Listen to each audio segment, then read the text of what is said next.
Hello, chicken people. I promised you a chicken video, and here it is. At least the start of it, anyway. I realized in a panic today that I hadn't made a video at all of these meat birds. These are Cornish cross broilers. And tomorrow is the day, is the big day. So, yeah, I guess I was sort of forced to make this video right now. It's the evening before, and I'm actually about to take their food away. Yeah, we'll be processing these guys tomorrow. So these are, again, Cornish cross. Got some fighting over here. And they're somewhere between 7 and 8 weeks old. And we raise them on pasture out here in the front pasture. We move them every day. This year we only got 20. Normally we raise about 40 and we sell some to friends and keep, a good amount for ourselves. But this year we decided we're only going to raise chickens for ourselves. So we got 20. We have 17 with us today. Unfortunately, the very first night we put them out, we had a fairly horrific, we think, weasel attack. Didn't actually get into the structure, but managed to pull parts of young birds through the fencing. We lost 2 birds and had to cull a third. And there was actually one more that was somewhat injured, but seemed to heal and do fine. And it's one of these that has grown well and will be processed tomorrow. But yeah, not a great way to start a batch of birds. And we've never had a predator issue with these birds. I think because they're so close to the house, and we have the dog around all the time, and plus the electric fencing, we've just never had a problem. So this is the first time we've ever had a problem with these guys.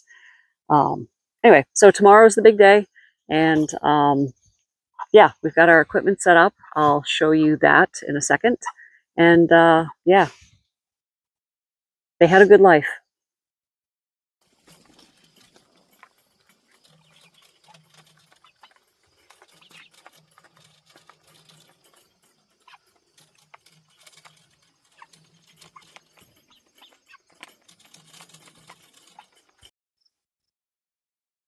So this is our processing setup.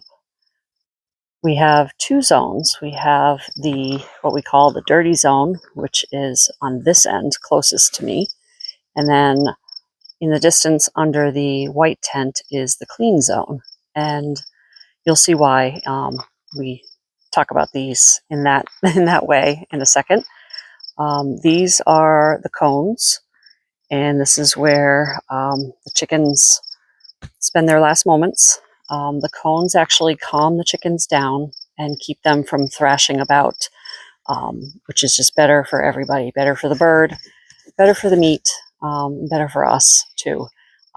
It's definitely a solemn day. We take this very seriously and don't make light of it. We are very grateful that these birds are going to give us nutrition in the future. And so we try to give them as calm a final few moments as possible. Once the chickens are no longer living, they go into the scalding tank, and this helps loosen the feathers. This is basically just a big hot water tank. Open it up here, we have a piece of plywood on top, just water. So this gets heated up by propane, and they get dunked in there to loosen the feathers, and then they come over here to the plucker. And the plucker quickly and efficiently removes the feathers.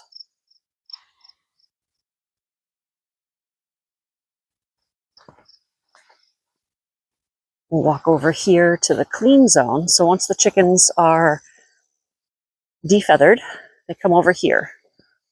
And under this tent is the evisceration table. So this is where everything's cleaned out.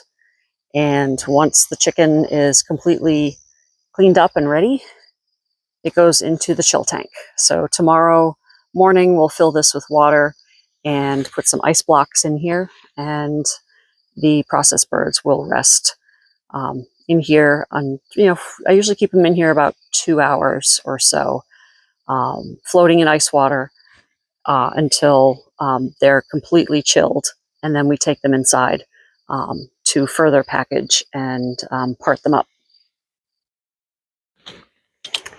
I'm always a little hesitant to talk about our meat birds, on camera, because I know there are a lot of strong feelings about killing things for food. But our belief has always been that if we're going to eat meat, and we do, we are going to make sure that the meat we eat is raised in the best possible conditions and has the best possible life. Okay, chicken fight back there. Has the best possible life before it gives up its life for our table. And so these birds have, as you can see, they can free range during the day. They do get locked up at night, obviously, for predators, but they can be chickens, as you just saw. They were fighting. That's what chickens do.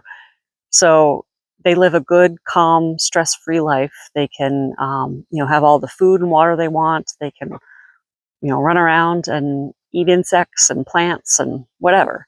Just be chickens.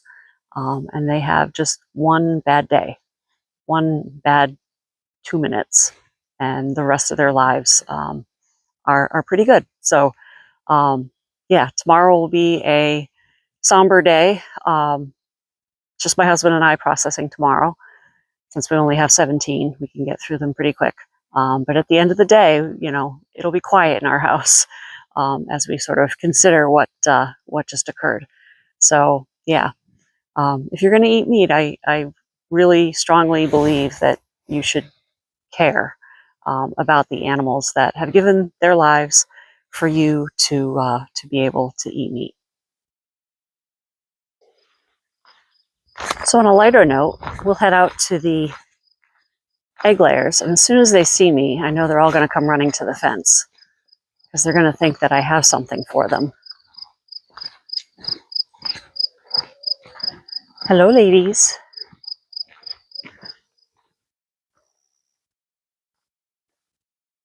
Hello, ladies. Here they come. What do you have, Mom? Sorry, girls, I don't have anything right now. Yeah. So here are our layers. Trying to remember the last time I made a full chicken video, but we're down a few chickens since the last time.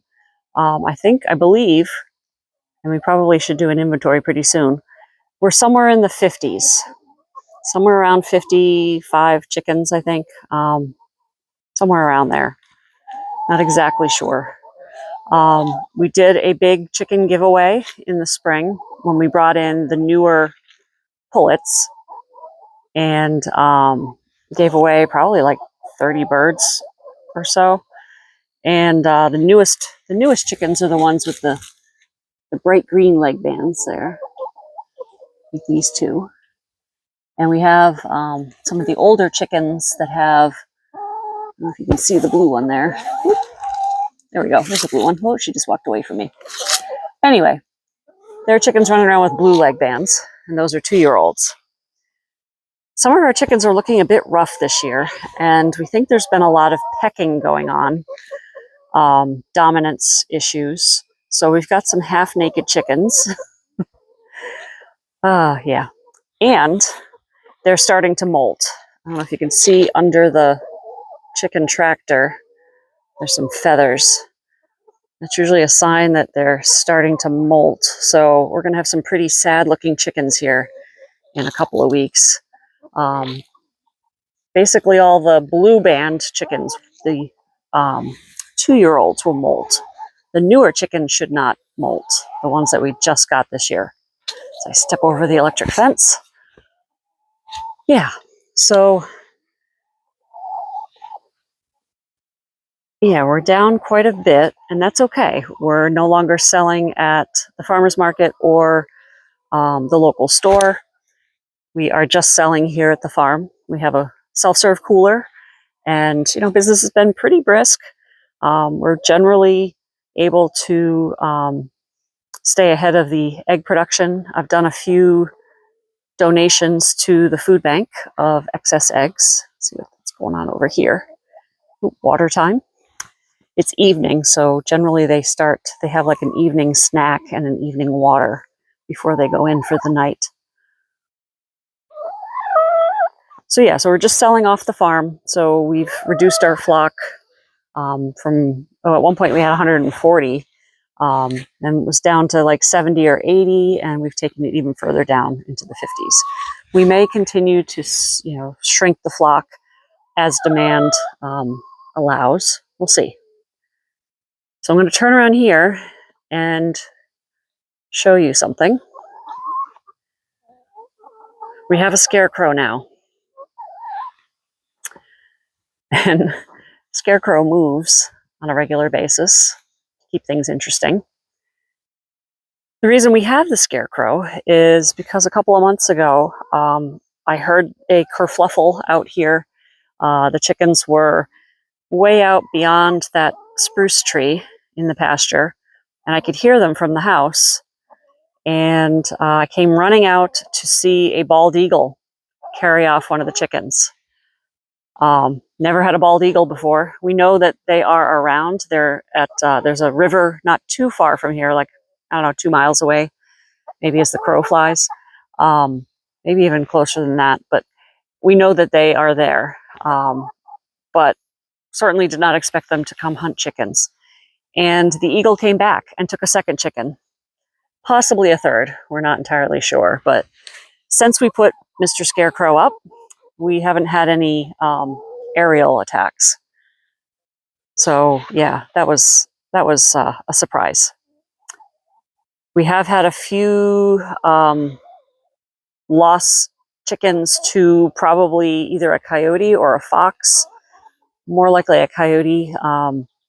Hopped the fence when they were out early in the morning before we got up. We have an automatic door, and we found evidence that chickens had been taken.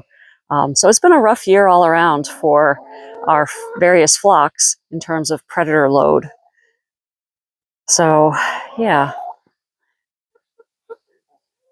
poor ladies. You've had a rough year, huh? Yeah.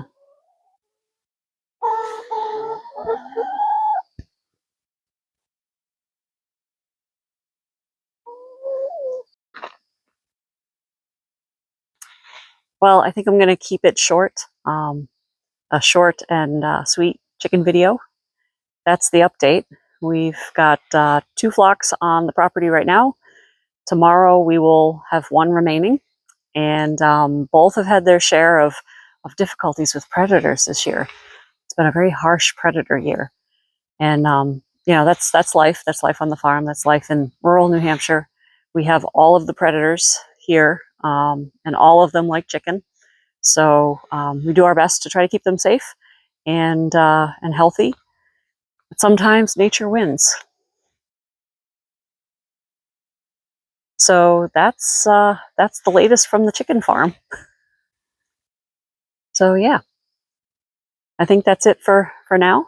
Thanks for watching, and we'll see you in the next one. Bye.